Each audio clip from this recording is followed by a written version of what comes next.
Hello there. It's time for most things Kenobi. I prefer all things Kenobi, but I suppose that's not the Jedi way.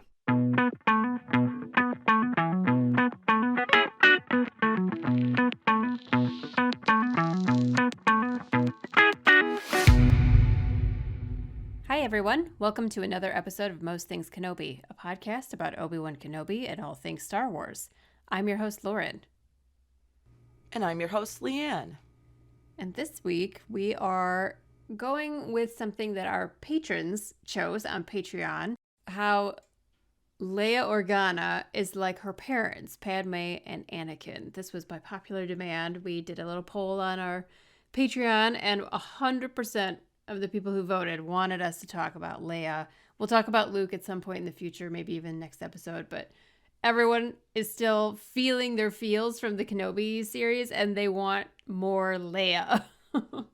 Yes, and for our 60th episode, this one is dedicated to our patrons who chose this topic. All of our patrons have a say regularly. This is the first time, but regularly we'll have a say in the content of the podcast at times. So thank you for an amazing topic choice, because I have absolutely no problem talking about how little Leia and big Leia, all the Leias, are like her parents, which we got that clip. We got the snippet. It was so sweet. It was. When Kenobi went down on her eye level and told her about her parents. And I think it sparked a need for more, because he was painfully accurate. And it was painful because of the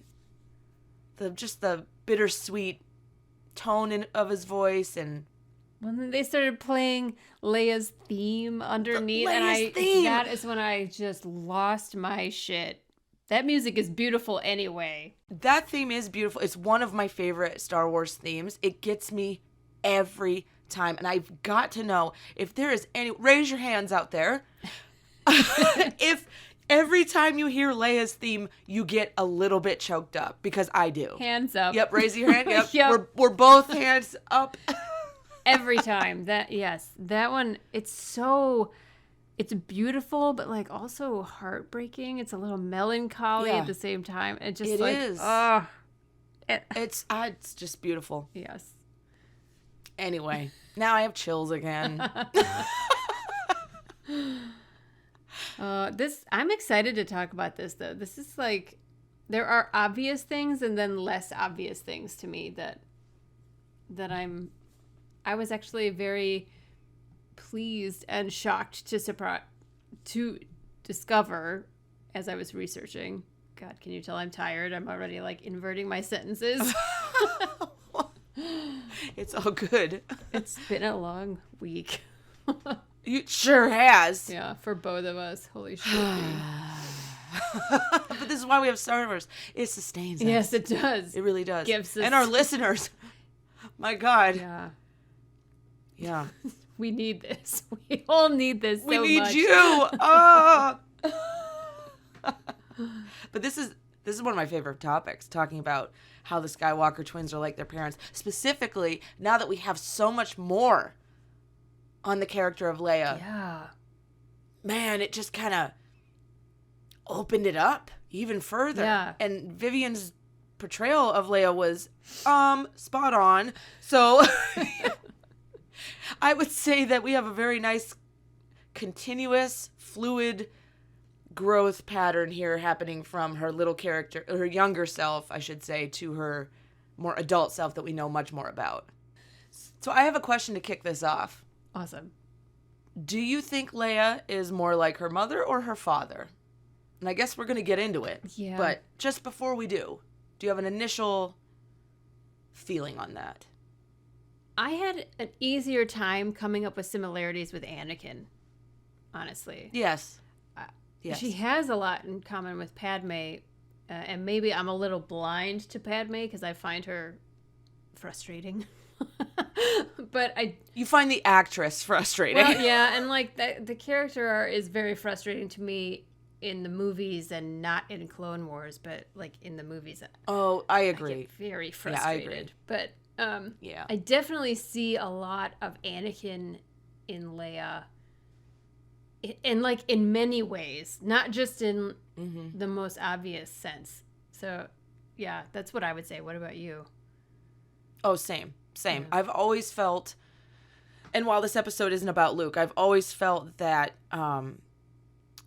Leia was more of a small mini-me of Anakin and had so many more characteristics of Anakin in her. The good ones. Mm-hmm.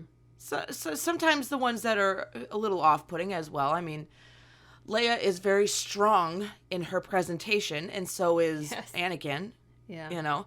But I also always felt that underrepresented in the character of Luke Skywalker and underappreciated is his connection to his mother. Yeah. Because I think the most obvious thing is, well, Leia turns into a senator and a leader and a you know, an organizer and just a general, you know? Right.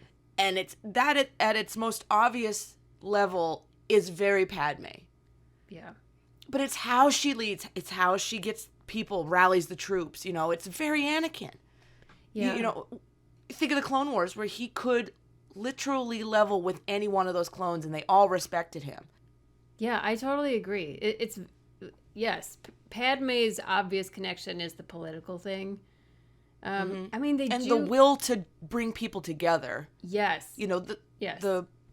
Which I keep thinking Luke, but Luke's more tender in that manner. Mm-hmm. I think Padme. I'm sorry. This is going to keep happening, so just expect it throughout the episodes. Worse than my grandmother, who was like, Kelly, Matt, no, what's your name? Leanne. That was my cousins. But she went through all the cousins, you know, before she got to my name. Anyway, I think that Leia has like a more brash way about her. That Yes, which is very Anakin. Yeah, Padme was very polished. She was, but... Yeah, I think that Anakin was I actually wrote brash specifically. There you go. She's bold and she's brash in the way that Anakin is, and like walks right up to a person, takes no shit from them, and says, like, I could smell your foul stench when I was brought on board, which is super vibing in the way Anakin would like give shit to Dooku about being an old man, or like talk shit about Grievous being shorter. Yeah, shorter. There's always that comparison, because there is like a head tilt that's in the picture of Carrie Fisher as Leia from A New Hope, sassing, I believe is Darth Vader, which is ironic. And then there's the picture of Anakin sassing Grievous in the same manner. And I'm telling you, they even have the same nose. You ever notice that Hayden and Carrie Fisher have the same nose? Like, it's really... You know, I know they're not each other's relations. Progeny. Yeah, they're not even, there's no connection there, but it's just cute to see, you know, because Mark Hamill has the cleft chin that Hayden has. Yeah. So it's, you know, I pay attention to those things. It makes it more real for me. But yeah, we saw in the Kenobi series that Leia just walked right up and made up a story and fell right in with it. Was like, come on, Obi-Wan. Like, I mean, how many times do we see Anakin do that in the Clone Wars? Seriously, like, it must have been such a moment for Obi-Wan to be like, oh God, this is happening again. They're all the same. All the I can't escape them. But he says it lovingly, right? Yes, exactly. He literally fell in love with that little girl. So yeah, it's, oh God, how many weeks has it been in my heart? My heart is still... I know. I miss it. I miss it bad. Another show of hands out there. Who misses it? Okay, both of us. Our hands are... please. Give us more. But she's also kind of ruthless, the way Anakin / Vader. Oh my, yes. Oh. And I love that about her. It's funny because when it's Anakin, it's kind of like... ooh, he's treading a line there that he might go too far. When it's Leia, you never get that sense. You always feel like she's justified, kind of. Like, I love the moment where she's just going to let Chewie strangle Lando. She's just like, we don't need your help, do we? I was just like, I just love that she just stands there and it's just like, go ahead, Chewie, I'll just watch. Yeah, it's fine. I approve. Go for it. It's so great. She's just like, she doesn't really second guess herself.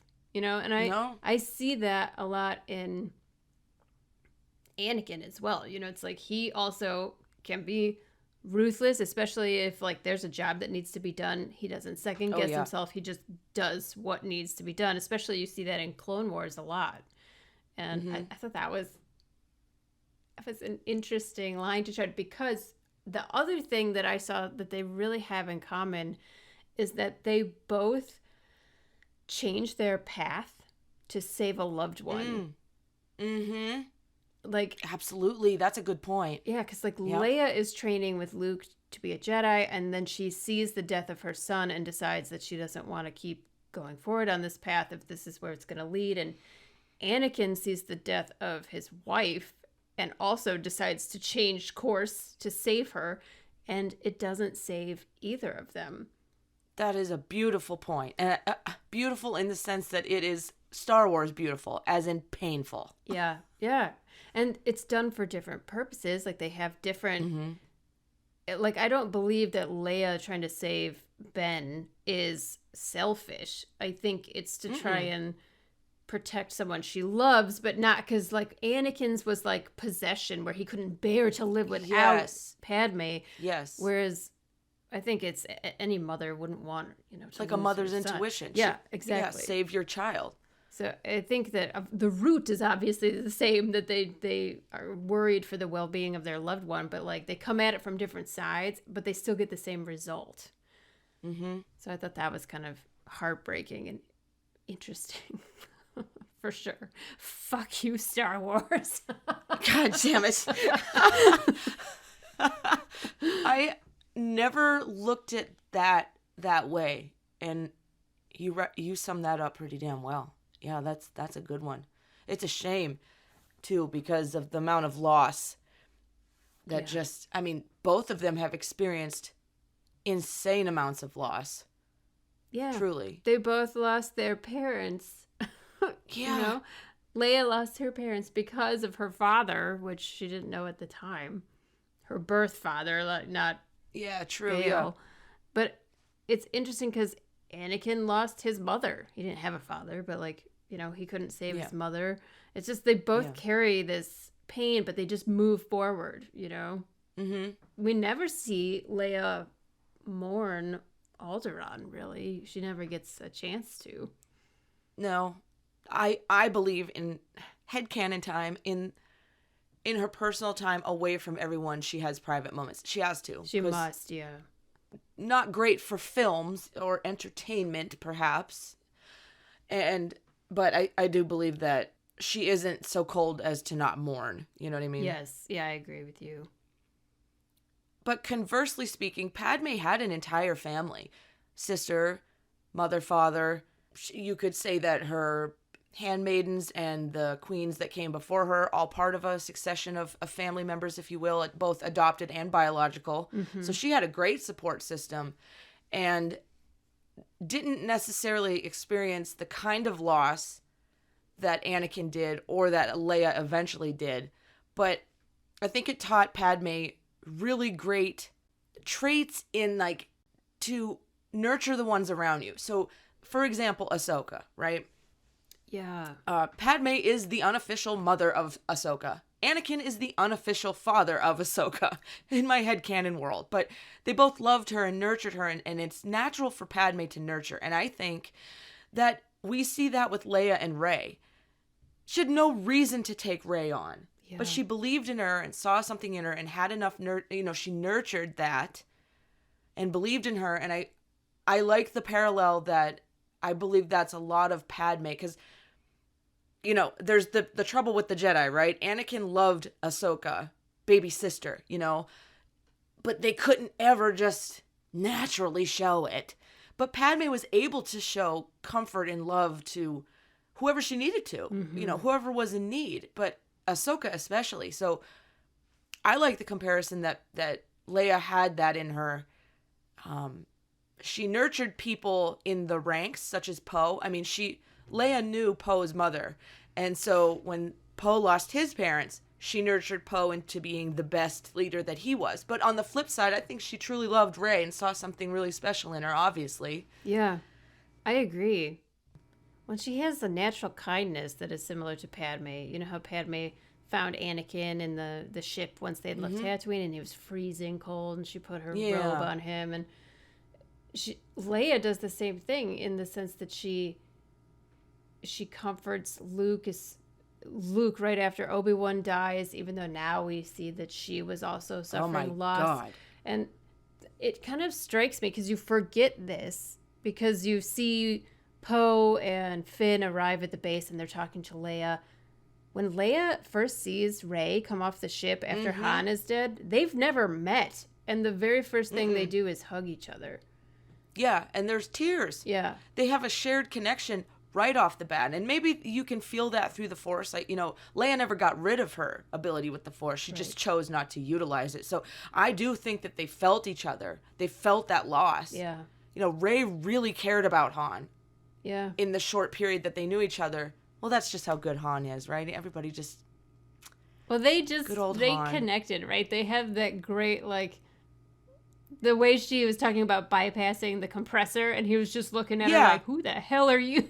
Yeah. How can I hire her? How can I make her my apprentice? Exactly. how can she fly this when I'm gone? And she ended up doing it. But I love that hug for so many reasons. When I saw that in the theater, and I just loved that moment because it was so Leia. Yeah. And it's so Padme.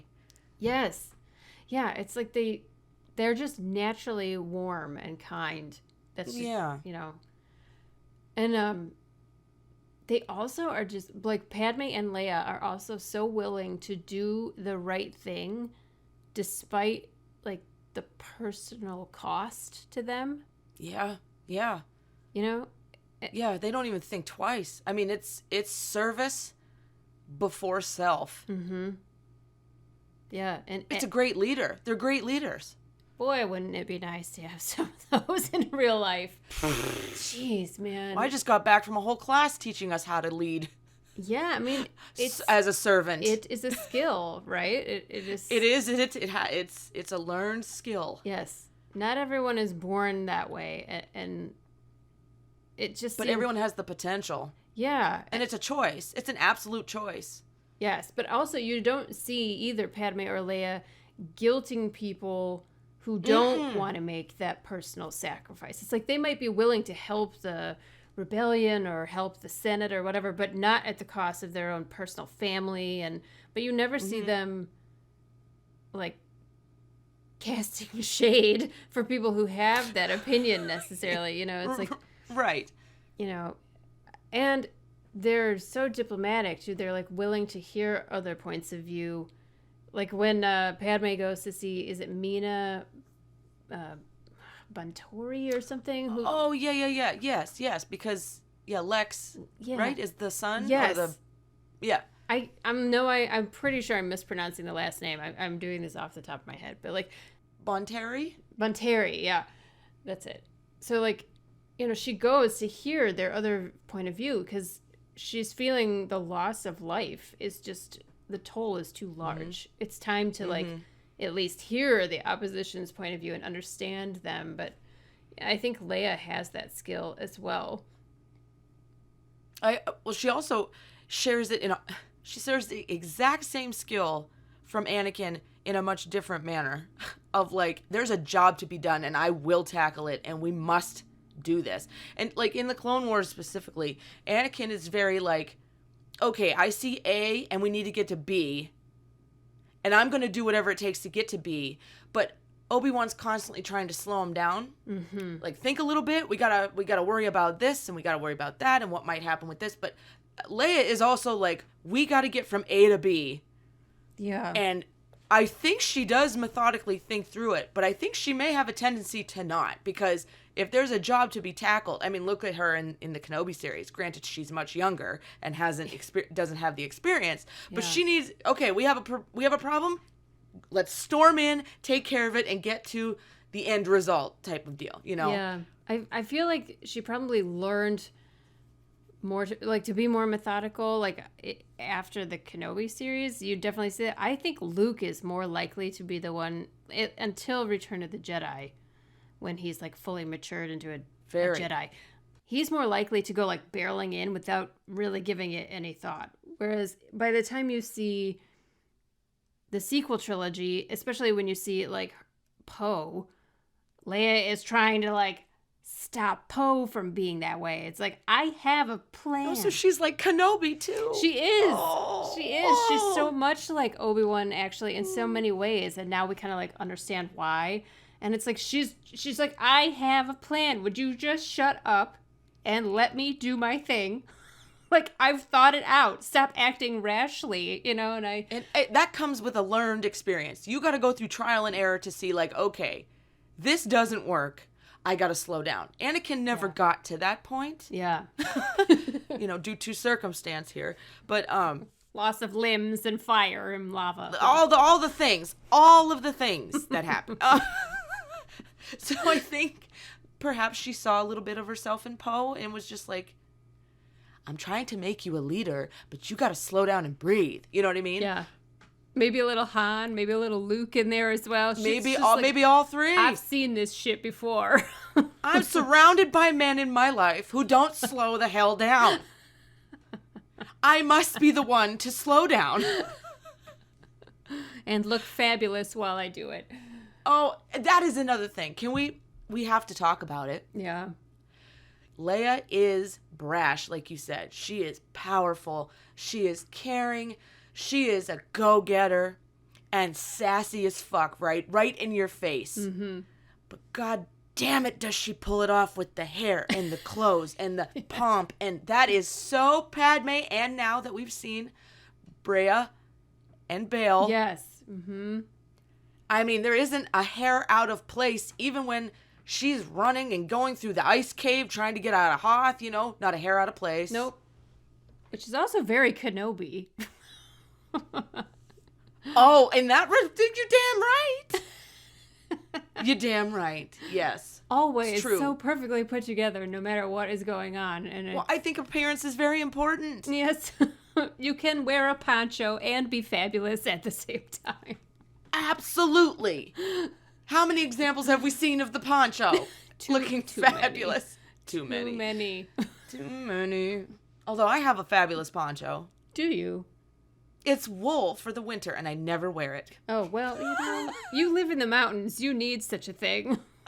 I do. I try and look fabulous, but you know what? I just need to wear fleece. Necessity over looking good. I could never be a Padme. Never. or a Leia, for that matter. If you could get Leia's Hoth outfit, you'd be great. I aspire. Right? It's like one of the best costumes in all of Star Wars. The best.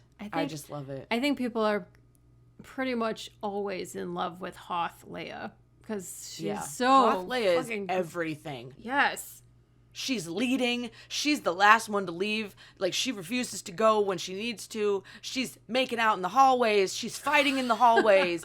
This is passionate Leia at her finest, and she does it in all white. What a symbol, right? I mean, she is cold as ice, as you could say, around her, but then like warm in the fleece and the quilted pants. Yes. I love it. I love it too. That's the other thing. Her use of a blaster and, I mean, her lightsaber handling on par with anything Anakin's ever done. Yeah. I mean, to the point where Luke looks stunned because he just got bested. Yeah. Fucking love that shit. But, I mean, I'm pretty sure Leia has no problem just taking out people when they need to. A very Anakin trait. Also very Padme. Padme never hesitated to use her blaster. No, she did. And they even have like a lot of similarities. I kind of skimmed through I looked up like best of Padme videos, and she's always just like shooting the shit out of people exactly like Leia. Like, they have no problem with the blaster. They have no problem handling themselves. They have no problem giving like a battle debrief before people True. Or briefing. I can always get confused between briefing and debrief. Well, I'm sure she gave debriefs as well as she briefings, did both. so, Yeah. But I love Anakin. See? Leia. It's a thing. Fuck. Yeah. I love Leia and Hoth when she's giving the whole speech about the ion cannon, and you know, good luck. And then there's a similar speech by Padme in Phantom Menace when they're talking about breaking into the palace. So Very true. It's just like, they're just not fazed by action. You know, they don't, none of them, not any of these Skywalkers shy away from a fight ever. They're a lot braver than I am, that's for sure. Oh, don't say that. Oh, I'd run. You're on your own, pals. Well, I hate to admit it, but if I had a lightsaber and Obi-Wan was standing there arguing with his girlfriend, I would just stab the man in the back. If I was trained, that might be a different story. But I'm that's not trained right now. I got nothing. I'm a coward. For those who don't know, I'm referencing a scene in Clone Wars. I'm not just going around stabbing people in the back. It's just one of those Voyage scenes of Temptation, right? Yes, thank you. Yes. Anakin just ends the whole thing by stabbing the dude in the back. And it's like, what? He wasn't Isn't wrong. this what you wanted? No, he wasn't wrong, but... He's gonna blow up the ship. I just love... Obi-Wan's just like, Anakin. And it's like, he just killed a guy. That's your reaction? Well, it's like he's seen it 1,000 times before, but do you have to do it in front of his girlfriend? Yeah, his pacifist girlfriend. It's like, you're making me look bad.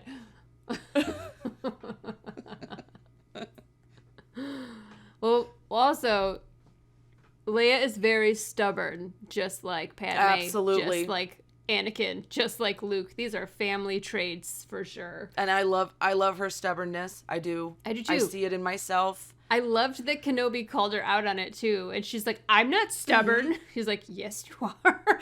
Yes, you are. I think she learns a little bit more about it, but she still holds on to a bit because you can't cancel out who you really are. Yes. You know what I mean? You can just curb it a little. Yeah. But her stubbornness, I believe, is quite on display throughout the original trilogy, and I love it. I do too. She has so many good lines. The walking carpet is possibly my favorite line. Well, the impatience thing is also a very Anakin trait. Yes. Yes.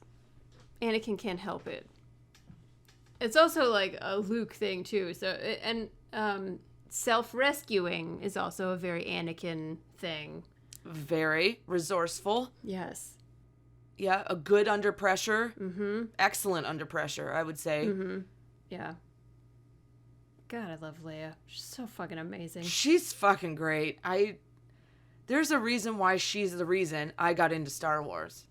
Yeah. There was something so special about her. As a young person, I mean, I was probably on the cusp of my teenage years. I was just entering high school, I think, when I first watched the VHSs of the original trilogy for the first time. And I said, there is something different about this character, and I can't look away. And I see parts of myself, even as a young, a young child, young teenager, young adult, I just was like, wow, I love her. I love her. Yeah. She's so... I would follow this woman. Yes. I would too. And I love that she's not flat. She's not... No. She's so she's got so many layers. Because this is something I really relate to also, that Leia can either be in a beautiful gown with her hair up in braids and still not lose who she is, but still she has the ability to be soft and hard, you know. So she can also be dressed up like a bounty hunter carrying a thermal detonator blasting the shit out of people. It's she's not a stereotype in most senses. There's some sex pot stereotyping going on that I find irritating, but definitely very 1970s. So it was a part. We're not excusing it. It's just we understand that's it's very common. A sign of yeah. Well, George Lucas too, but right. I can't help it. Even Ahsoka is in a tube top, for God's sakes. Why? Questionable to this day, but it's fine. For the sake of the episode, power through it. Yep. But on that note, and you may have been getting to this, often in society, it's women can't be both. It's one or the other. Right. Never soft and hard at the same time. And right. I think that's a very limiting and antiquated thought.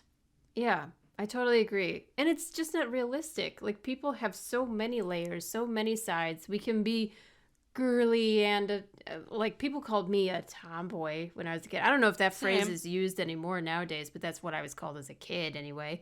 And it's Sure. like, there is literally a picture of me wearing, did you ever have fake dress up clothes? You know, you could buy like Absolutely. the dress up clothes at like Toys R Us. Yeah. There's a picture of me wearing a pink evening gown with a Chicago Cubs baseball jersey underneath it. I love this. Please post this on Patreon, I or at gotta least find give it. it to me. Yeah, I'll because find I've it. never seen this photo and I need to see it.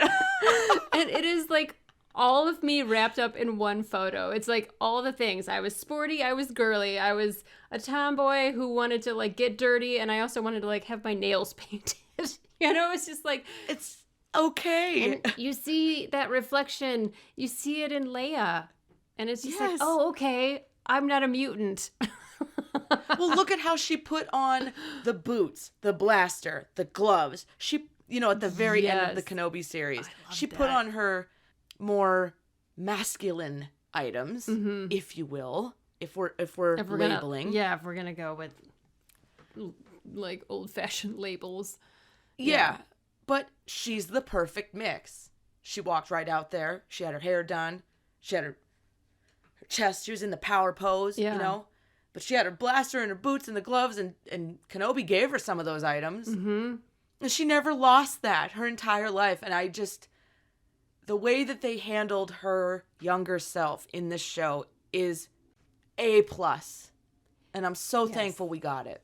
And I think it's such an important message at the end there with Bria too, because Yes. Yeah, I know the scene. where we've talked about it before, where she's like, "Is that a blaster?" I love it, and it's like, it's not about masculine, feminine. It's about like just being allowed to be yourself. Exactly. Yeah, whatever that is. And who doesn't want that? Exactly. Who does not want that from anyone? Just to be themselves, no matter what. Yeah. I love it.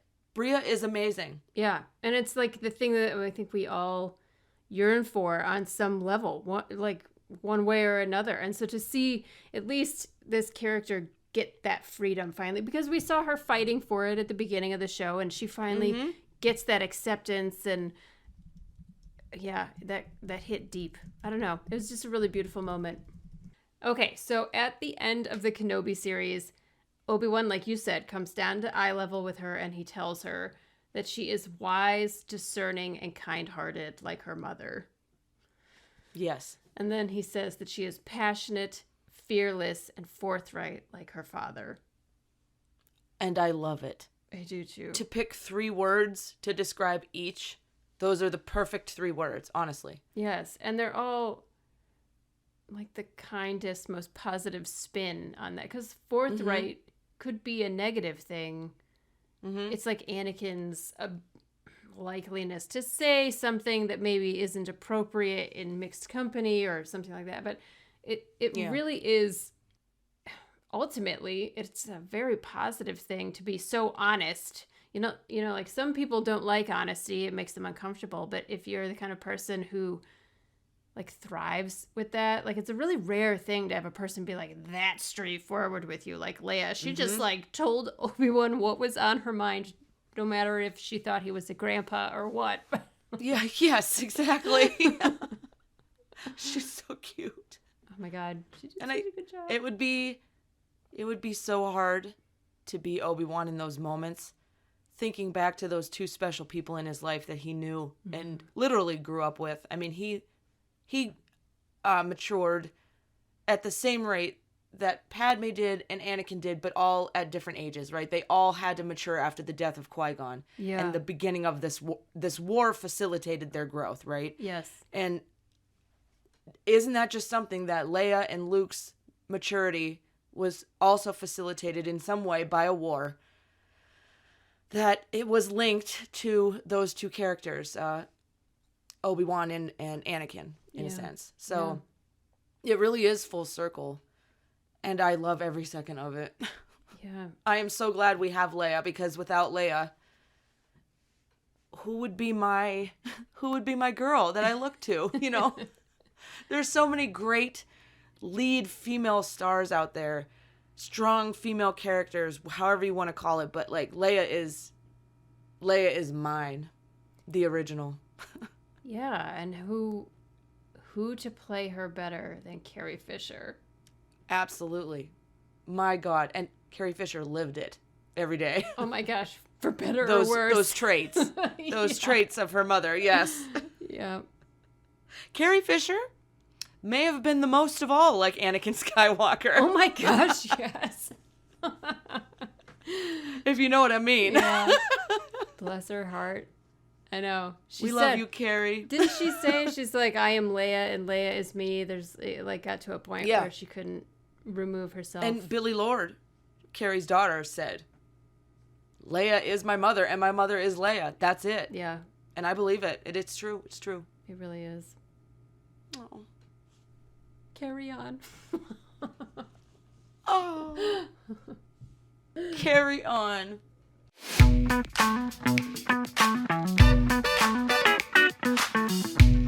This week's question for you is, who do you think Leia is most like? Her mother, Padme Amidala, or her father, Anakin Skywalker? I think we covered quite a bit of each. She's a very even split. Yeah. Maybe leaning a little bit more to the Anakin side, but we would love to know your thoughts. Who does she remind you, or who does she mimic the most? Her mom or her dad? Biological mom or dad? Next week, we will cry together.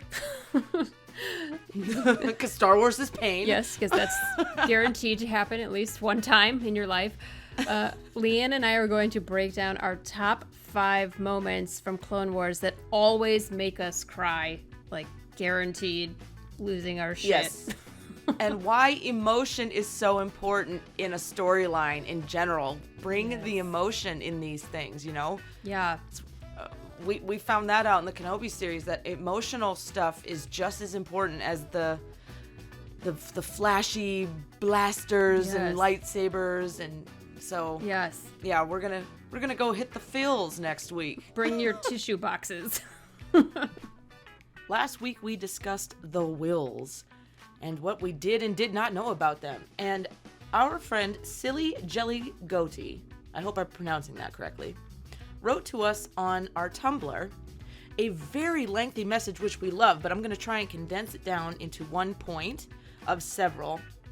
This person says, Silly Jelly Goatee, says, the way I personally see it, the Force is often spoken of as having a will and intention of its own, sometimes dabbling into details by focusing on certain individuals by sending them random visions, for example, but overall, it has the tendency to keep itself in balance.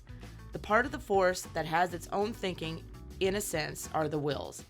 They, or it, or however many it is believed to exist, are basically the gods of the universe, the origin of the creative and destructive forces, the cause of change. They also say, this was my take on the understanding of the Force and its in-universe logic. I love listening to your podcast while I'm at work because it always makes my geeky heart skip a little. Both of you have so much fun talking about the same thing I love, and it's just such a joy.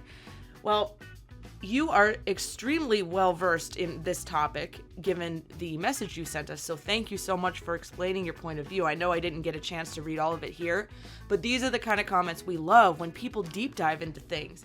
And, of course, thank you so much for your support and your love of the podcast. Silly Jelly Goatee, again, I hope I'm pronouncing that correctly. Thank you for writing in. Thank you so much for joining us here on the Most Things Kenobi podcast. If you would like to support us, you can now do so on Patreon. And as always, follow us on Tumblr, Twitter, and Instagram, and don't forget to subscribe on your favorite podcast player. If you enjoy our podcast, we would love it if you would rate us on Spotify and or Apple. And if you need just one place to find all of these, head over to mostthinkskenobi.com. So until next time, my space twin, may the Force be with you. Always.